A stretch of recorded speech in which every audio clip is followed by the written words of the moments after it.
એ લગભગ 6 થી 7 લાખ રૂપિયા અમે, કારણ કે અમારું બિલ્ડિંગ ઓક્શનમાં ગયું, બીએમસીએ તો નોટિસ મોકલી આપી, ઓક્શનમાં આવ્યું એટલે અમારે આ છૂટકે એ ભરવો પડ્યો, અમે ભરી દીધો. ત્યાર પછી પણ મિટિંગો કરી કે ભાઈ તમારી જે પણ ફોર્માલિટીઝ પૂરી કરો, અમારે માટે જે કાંઈ પણ અમાઉન્ટ ભરવાની હશે અમે ભરી દઈએ, પણ તમે ઓસી અને આગળની પ્રવૃત્તિ પૂરી કરો. પણ કોઈ પણ જાતનું ધ્યાન દેવામાં આવતું નથી.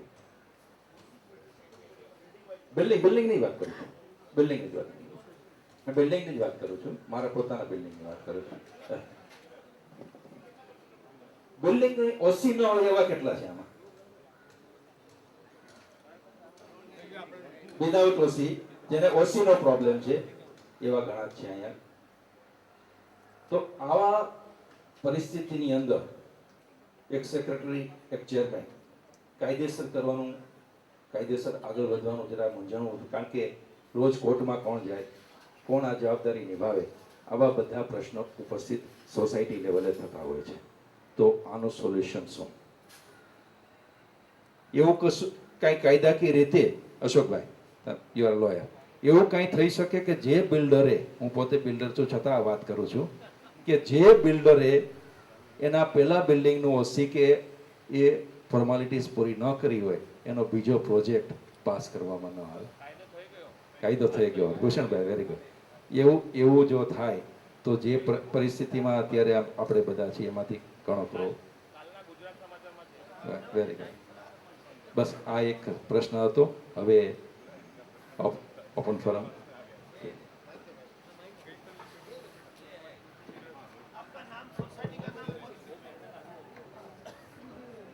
मेरा नाम चेतन देसाई है। मैं साकेत कोऑपरेटिव हाउसिंग सोसाइटी जो बगल की बिल्डिंग है उसका चेयरमैन हूँ। और इंग्लिश में there is a common magazine which says when life gives you lemons make a lemonade. और हमारे पास संजय निरुपम जी आए हैं, तो हम एज अ जूसर जितना जूस निकल सके वो निकालना चाहते हैं। तो हमारी तो जैसे इन्होंने बताया, हम तो एक स्टेप फॉरवर्ड गए कि हमने फाइट किया, हाई कोर्ट तक गए। और हमारा प्रॉब्लम दो किस्म का था। एक हमारे रेसिडेंशियल प्रॉपर्टी है और साथ में जो शॉप ओनर्स हैं वो भी साथ में जॉइंट है। अभी शॉप ओनर्स हैं वो बीएमसी टैक्स भर नहीं रहे थे। हमने हाई कोर्ट में जाके ये बोला कि बीएमसी को अगर कुछ एक्शन लेना है तो शॉप ओनर्स के सामने लें। हम रेसिडेंशियल प्रॉपर्टीज वाले, रेसिडेंशियल प्रीमाइसेस वाले, हम सब प्रॉपर्टी टैक्स बराबर से भर रहे हैं। तो हाई कोर्ट ने ऑर्डर दिया है कि रेसिडेंशियल जो भी प्रीमाइसेस है हमारी साकेत बिल्डिंग में, वो अपना टैक्स बीएमसी में जमा कर सकती है और BMC can take action against the shop owners. वो क्लियर कट 2001 में हमको ये ऑर्डर मिल चुका है हाई कोर्ट से। सितंबर 2011 तक हमारा टैक्स एक्सेप्ट भी किया गया। और सरप्राइजिंगली एक दिन फरवरी 2012 में बीएमसी का अटैचमेंट का नोटिस आ गया कि आपने टैक्स नहीं भरा है। वो कुछ हिसाब लगाया, वो शॉपकीपर्स ने जो नहीं भरा था उसका 3 लाख का कुछ उन्होंने हिसाब लगाया। बोलता है कि वो आपका जिम्मेदारी है, आप कलेक्ट करके दीजिए, अदरवाइज वो प्रॉपर्टी अटैच होगी। तो हमने हमारे लेटर हेड पे लिख के दिया कि ये हाईकोर्ट का ऑर्डर है कि जो रेसिडेंशियल प्रीमाइसेस है उनका टैक्स आपको लेना चाहिए। तो उन्होंने लेटर ले लिया, लेकिन हमने जो चेक साथ में भेजा वो 2 बार उन्होंने रिजेक्ट कर दिया कि हम नहीं लेंगे। अभी ये तो ऐसा हो गया कि हम पैसा देना चाहते हैं टैक्स और बीएमसी इज डिनाइंग इट। और वो बहुत ही, हमने लास्ट 6 महीने से हम ट्राई कर रहे हैं and they are rejecting to accept our tax payment dues. Means हमारा रेसिडेंशियल प्रीमाइसेस का जो ड्यूज है वो हम मार्च से हम लोग 6 महीने से ट्राई कर रहे हैं, वो लोग एक्सेप्ट ही नहीं कर रहे। And there is no reason given. वो उन्होंने बाद में कुछ एक्शन नहीं ली क्योंकि हमने,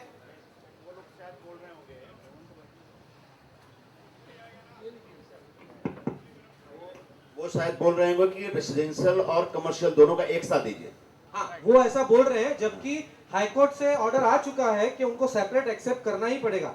उन्होंने बाद में सुप्रीम कोर्ट में दाखिल किया था, सुप्रीम कोर्ट ने भी नकार दिया कि नहीं, ये जो हाईकोर्ट ने ऑर्डर दिया है you have to abide by that. हमने वो लेटर में साथ में हाईकोर्ट का ऑर्डर भी जोड़ा है, फिर भी उनका तंत्र इतना स्लो है कि वो रिस्पॉन्ड नहीं कर रहे हैं। ठीक है, I will take up your issue. ठीक है, करते हैं। Thank you so much. हमको हमको बाद में डिटेल दे दीजिएगा, हम चिट्ठी उट्ठी लिखते हैं बाद, है ना? सब with all the ठीक letters है? है। भूषण बता रहे हैं कि सेपरेटली वो ले रहे हैं, रेसिडेंशियल का अलग से, कमर्शियल का अलग से। हम बात करेंगे, मैं टेकअप करूंगा। क्या भैया गुड्डू जी कौन कर रहे हैं आपके यहाँ? ठीक है, ठीक है।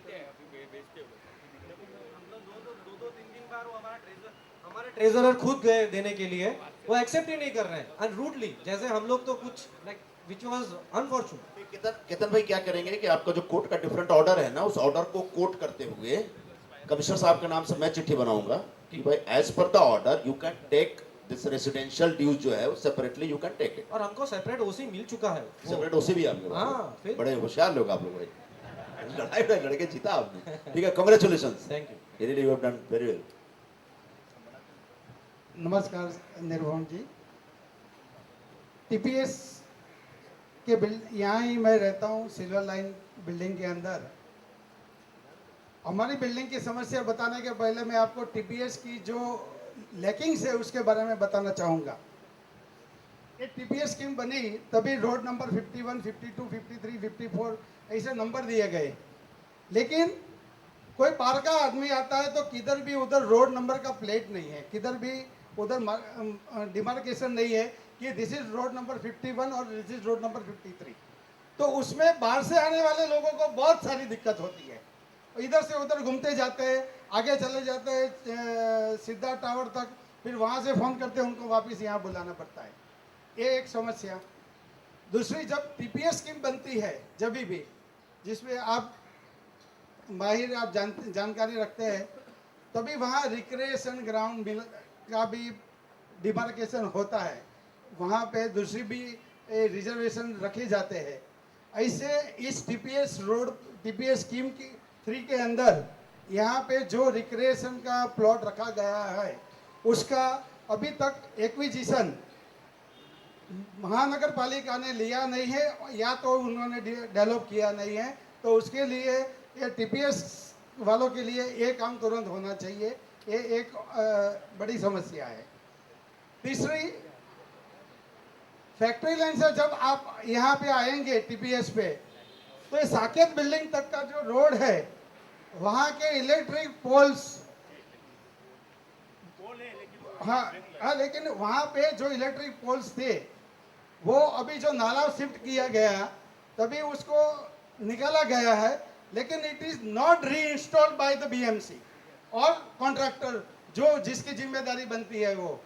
और आज ये बारिश के अंदर, और यहाँ पे 2 जैन मंदिर है, स्कूल है, कॉलेज है, और लोग इतने रहते हैं, और इतने सारे ट्रीज है, झाड़ है, तो रात के टाइम पे आप देखेंगे तो ऐसा लगे कि हम गांव में चल रहे हैं, इतना अंधेरा रहता है, और बाजू में बड़ा गटर है।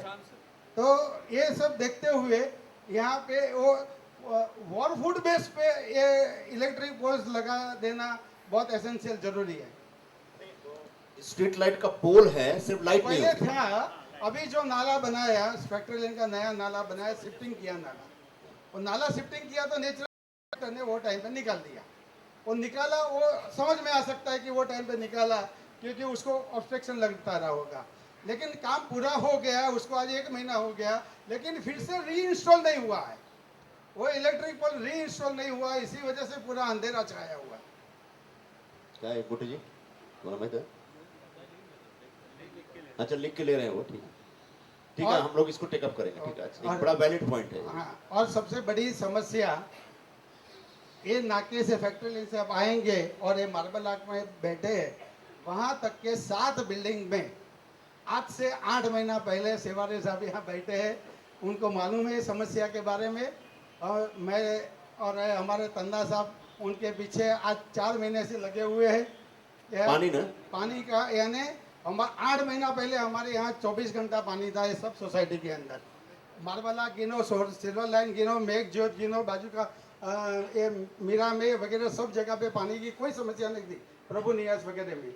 लेकिन ये आज 8 महीने के बाद के अंदर, लास्ट 8 महीने से मुश्किल से सब घर में 1 घंटा पानी आता है, और 1-1.5 घंटा पानी आया तो हमारे घर वाले 1 घंटे से ज्यादा आया तो सेवारे साहब हमारे घर वाले 2 भगवान का दिया ज्यादा करते, बत्ती ज्यादा करते।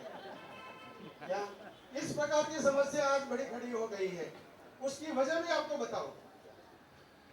पहला रीजन ये है कि सामने की लाइन का जो रोड है, ऑपोजिट साइड ऑफ यानी सावरकर साइड का जो रोड है, वहाँ पे 18 इंच की पाइप लाइन थी पानी की।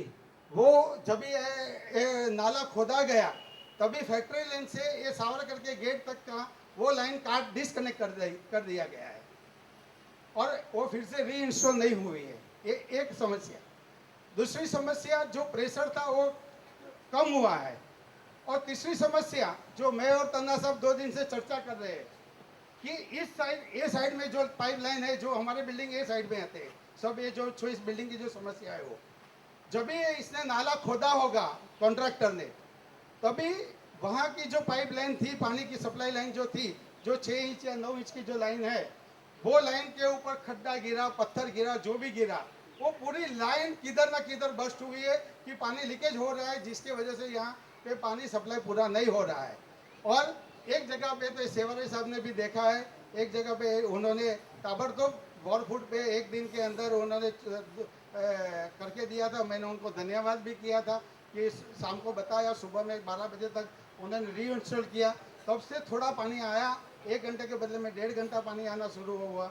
लेकिन यहाँ पे देयर इज अ पॉसिबिलिटी, क्योंकि 2 फीट नीचे गया है पाइपलाइन रोड से, और कॉन्ट्रैक्टर ने तो अपना जैसे भी चला के ऊपर ठोक दिया है सब मटेरियल, तो नेचुरली नीचे का जो पानी का पाइपलाइन है वो क्रैक हुआ ही है।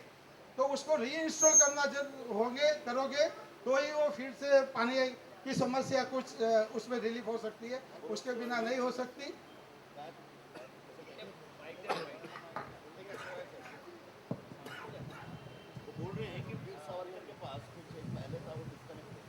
नहीं, ये उनको भी मालूम है और सभी बिल्डिंग वालों को मालूम है कि अपने नाले के काम में 450 18 इंच की लाइन थी, वो काटना जरूरी था कि उसके बगैर नाले का काम अधूरा रह जाता था या बंद हो जाता था। तो उसके रीइंस्टॉल करना अभी डिफिकल्ट है, मगर उन्होंने जो पॉइंट निकाला है 150 की जो ये साइड की लाइन है, हाँ। अपने फैक्ट्री लाइन जंक्शन से आपके बिल्डिंग तक आती है, वो जो बीच में उधर टूटकी है, वैसे आगे भी टूटकी होगी, ऐसा आपका जो अनुमान है, उसको चेक करते हैं या तो नया लाइन वहाँ से यहाँ तक डालने के लिए प्रस्ताव करते हैं। शिवानी साहब, आप 1 मिनट सुनिए कि उसको रीइंस्टॉल करना क्यों मुश्किल है?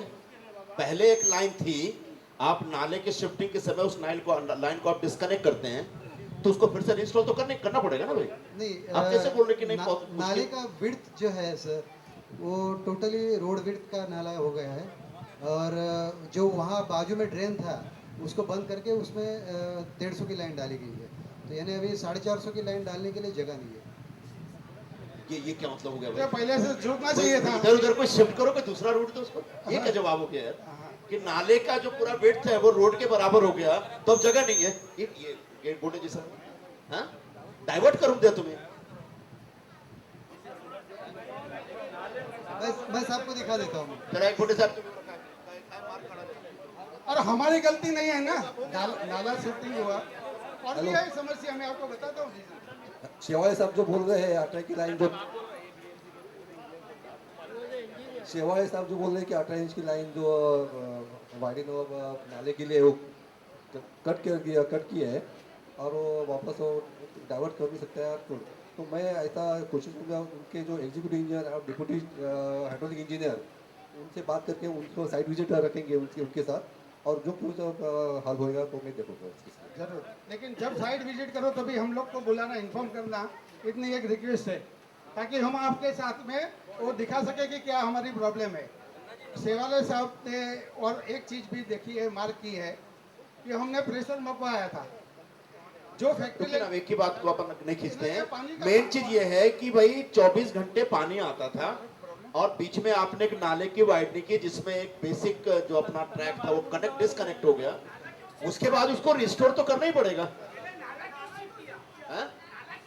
नाला क्यों शिफ्ट किया भाई ये बताओ, मुझे तो नहीं मालूम।